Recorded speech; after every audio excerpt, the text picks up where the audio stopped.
And it's DLC day in GTA Online at last. We have some new content, some new cars, some new stuff to play with. So, in a break from tradition, what I normally do is I get all of the new cars and I do a full deep dive on all of them. But I'm going to do it slightly differently this time. And that's mainly because I've finally realised that I am mortal. I do have limits and I can break. And that to review all of these, to give them the proper deep dive they deserve and to give the videos the time and effort they deserve, will take quite a while. So what I wanted to do is just give you a bit of an overview today, and then I'll go back through each car and give you a proper review of everything. But if you're wondering what to go out and get today, as in straight away, then here's a bit of an overview to get you started. And considering how many there are, what better theme could I choose than Bullseye?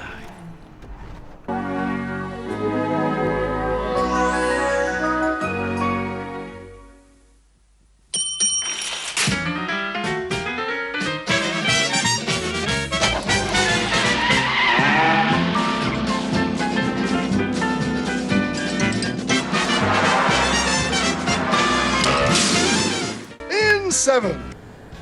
And last place, it has to be the new Overflod Suzume. Based on the Aspark Owl, it's everything you think it's going to be. It's another generic electric car. And that's my problem. That's my problem with this car in the game. So, if the people at Rockstar don't want to put electric cars in the game, then don't put them in the game. Just stop doing this. Stop putting this kind of crap in. I mean, look at this. This is the car at full chat on the freeway. In real life, this car has nearly 2,000 horsepower and a top speed of 270 plus miles per hour. They are not doing this justice, and if they don't want to do electric cars, just stop doing them. But please, if you're going to carry on doing them, please stop giving us the crap ones. In 6. It's the police bike, and not because it's bad, just because it's bad value. Even with the trade discount, this cost me 3.7 million. If you don't have the trade discount, it's going to cost you nearly 5. Now, it is seriously cool. There's quite a lot of customization. You can go for quite a few different styles of police bikes. So yeah, they've done a really, really good job. But it's $5 million, and all you can do with it is dispatch missions. So it's not last because at least it's cool. I will give it that. At least it's cool. But it is definitely too expensive. In 5.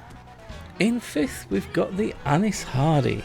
Now, this is based on the Nissan Laurel, and the jury's out on this one. So I haven't actually customised this one yet. I've done laps in most of them. I've done most of the customisations, but I haven't actually finished with this one yet.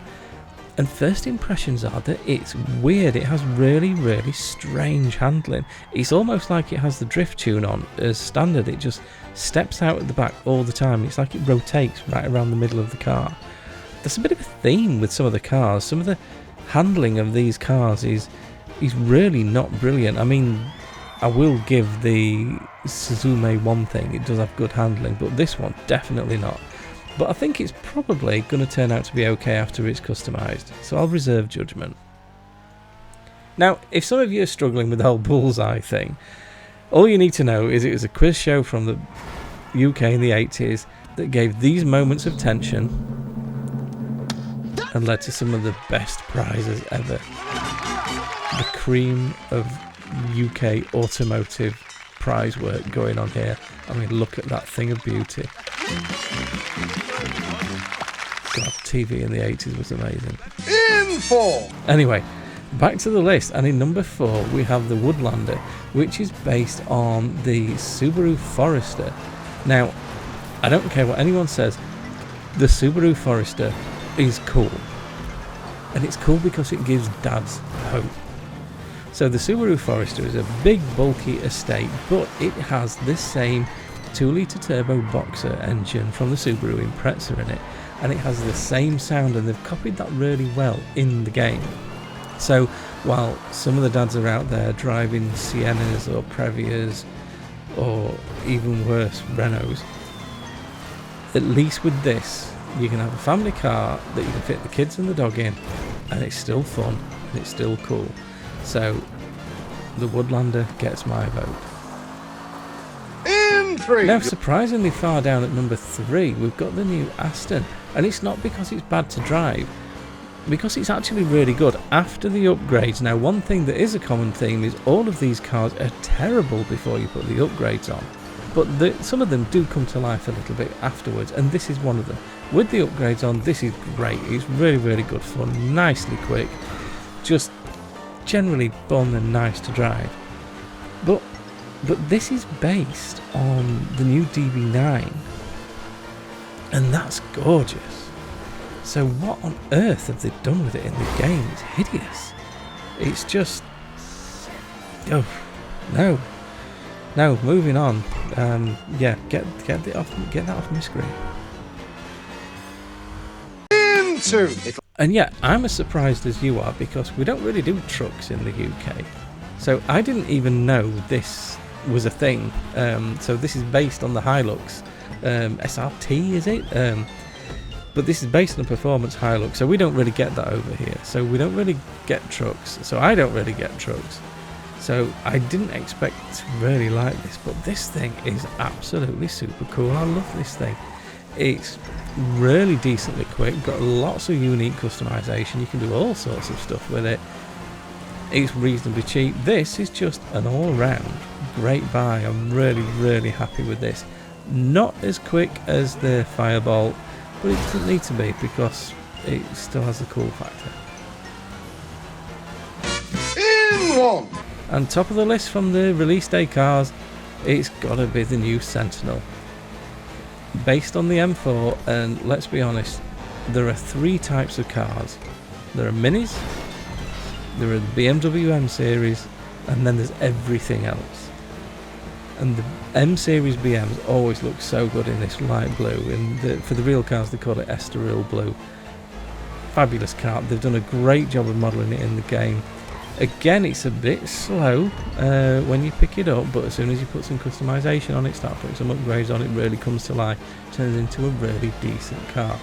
Good looking, good handling, puts in a solid lap. A lot to like about this thing. This is a really, really solid buy, and there is a trade price. And Bully's special prize. And yeah, there is a special prize, and it's this.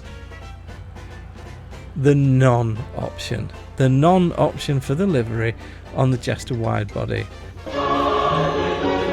Thank you, Rockstar. So mine is now fully murdered out, ready to be used. There's still not much customization for it, I'm not going to lie, you still can't do much with it, but at least it's better. So thank you, you listened. I'm going to take personal credit for that. I'm going to, for the sake of my own sanity, I'm going to assume they saw my video moaning and decided, you know what, if he thinks, it needs changing, let's change it. So anyway, as I was saying, expect a full video on every single one of those cars over the next coming days. If you have any preference to order, please drop it in the comments. I'm quite happy to sort of work with you on which ones you want to see first. Otherwise I'll probably just work through them in the reverse order that you've seen on screen tonight. So I'll start with the ones that I think were the best, and I'll work towards the ones that I think were the worst. So good to be back. Thanks for tuning in. I'll see you in the next one.